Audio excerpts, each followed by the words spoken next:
Salut à tous, c'est Hugo de la chaîne NSS et aujourd'hui j'aimerais vous montrer un effet que je trouve particulièrement intéressant, particulièrement quand on le combine avec deux effets que j'ai réalisés il y a pas si longtemps, qui donc forcément vont être dans ce milieu de l'automobile où il y a beaucoup de choses à faire niveau montage. Comme vous venez de le voir, l'effet en l'occurrence va être un changement de couleur, mais bien évidemment avec cette transition, si vous voulez faire apparaître des motifs particuliers, un effet de glitch, peut-être un autre plan, pourquoi pas, vous avez toutes les possibilités que vous souhaitez. Et je vous propose de commencer tout de suite. Pour notre effet, on a donc ce rush là, une voiture et de la fumée en CGI, et donc ce sera une très bonne base pour ce qu'on veut faire. Le tuto va se dérouler en deux étapes. Premièrement, on va créer le changement de couleur, et juste après, on va créer l'effet d'apparition de la nouvelle couleur, entre guillemets. Donc pour ça, c'est pas très compliqué, vous prenez votre rush et vous le dupliquez, et pour ce rush là, dans la fenêtre effet, vous allez taper métamorphose de couleur, que vous glissez déposer sur le rush évidemment, et la métamorphose de couleur va, comme son nom l'indique, permettre de changer la couleur relativement facilement. Pour ça, on va sélectionner une couleur source, donc la couleur de base, qui va être la couleur de la voiture. Et ensuite, on va sélectionner une couleur A. Alors la couleur A, ça va être la couleur dite de référence que l'on va ensuite pouvoir modifier avec les différents paramètres. Donc pour ma part et pour changer un petit peu de l'introduction, je vais prendre un jaune orangé du plus bel effet. Ce qui va donc me donner, dans mon cas, une texture dorée. Alors bien évidemment, vous allez pouvoir modifier les paramètres. Si vous choisissez de modifier la couleur en fonction de la teinte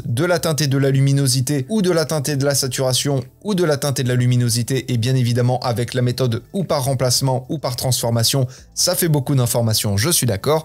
Bien évidemment, vous n'allez pas avoir le même résultat. Pour ma part, la méthode de base fonctionne très bien, donc je vais rester là-dessus. Et si besoin, vous pouvez créer un masque autour de la voiture pour ne pas que le reste du décor soit modifié par l'effet métamorphose de couleur. Voilà, ça c'est vraiment l'étape la plus rapide dans l'absolu, c'est juste changer la couleur. Et donc on a notre plan avec la nouvelle couleur et juste en dessous avec la couleur d'origine. Maintenant, on va passer à la partie la plus technique, on va créer la transition, on va créer l'apparition de la nouvelle couleur. Pour ça, vous allez partir sur une base de cache couleur blanc. Alors je le rappelle très vite, mais pour créer un cache couleur, vous faites un clic droit dans votre panneau projet, vous allez dans nouvel élément, et juste ici vous avez les cache couleurs. Sur notre cache couleur, en l'occurrence, on va appliquer un effet de cercle. Pourquoi? Alors tout simplement parce que les effets qu'on va rajouter vont déformer relativement notre sujet étant en l'occurrence le cercle, et si on avait gardé le cache couleur de base, on n'aurait eu aucun résultat, ou tout du moins quelque chose de vraiment pas fou. Et puis même pour les mouvements de la transition, etc., c'est beaucoup mieux d'avoir un sujet plus petit. Mais de toute façon, vous allez voir. Ce cercle, en l'occurrence, je vais le passer de 75 à 200,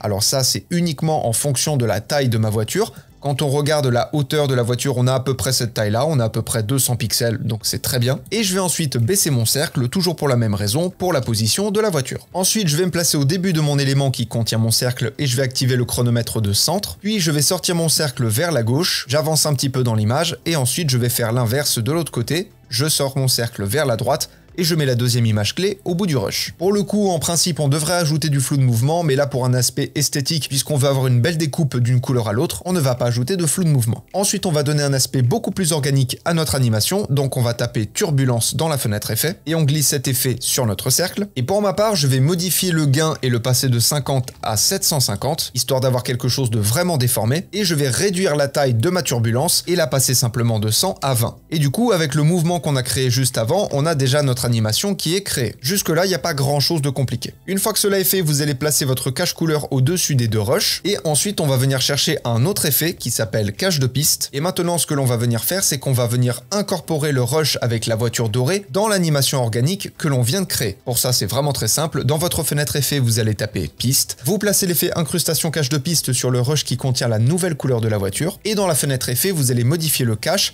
et passer de aucun à vidéo 3. Donc là, comme je vous l'ai dit, vous avez simplement demandé à Premiere Pro d'incruster le plan dans l'animation créée. Et maintenant, quand on regarde à nouveau notre rush, on a notre transition qui se fait progressivement. Alors là, l'animation a une vitesse particulière, mais bien évidemment, vous pouvez la faire plus lente ou la faire plus rapide selon ce qui vous intéresse. Et surtout, encore une fois, comme je vous l'ai dit, étant donné que le grand principe de cet effet est d'afficher au travers d'une animation organique une autre vidéo, bah, globalement, vous pouvez faire apparaître plus ou moins ce que vous voulez, bien évidemment dans une certaine limite, puisque après, le logiciel risque peut-être d'avoir un petit peu de mal. Bref, encore une fois, comme je vous l'ai dit, n'hésitez pas à combiner cet effet avec les deux autres effets dont j'ai déjà traité sur la chaîne, toujours en rapport avec l'automobile évidemment. Et en attendant de reparler de ce genre d'effet, de ce genre de montage, bien évidemment, n'hésitez pas à me laisser des commentaires pour me donner des idées si vous en avez, si vous voulez que je traite certains sujets, certains effets dans des tutos. je me ferai un grand plaisir de les faire. Et d'ici là, apprenez, utilisez et progressez dans vos montages. N'hésitez pas à aller voir dans la description, il y a toujours les liens vers les plateformes dont je vous ai parlé il y a quelques jours. Encore une fois, ça va vraiment vous permettre de faire passer votre créativité